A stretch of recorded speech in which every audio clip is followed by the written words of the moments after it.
அஸ்ஸலாமு அலைக்கும் வரஹ்மத்துல்லாஹி வபரகாத்துஹு.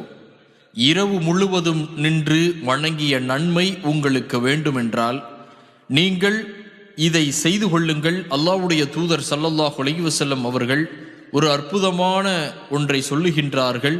இதை நீங்கள் செய்துவிட்டால் இரவு முழுவதும் நின்று வணங்கிய நன்மை, தொழுத நன்மை உங்களுக்கு கிடைக்கிறது. என்ன அது?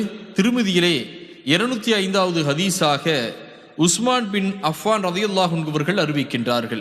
அல்லாஹ்வுடைய தூதர் ஸல்லல்லாஹு அலைஹி வஸல்லம் அவர்கள் சொன்னார்கள், யார் ஒருவர் இஷா தொழுகையை ஜமாத்துடன் தொழுகிறாரோ அவர் பாதி இரவு நின்று வணங்கிய நன்மை கிடைக்கிறது.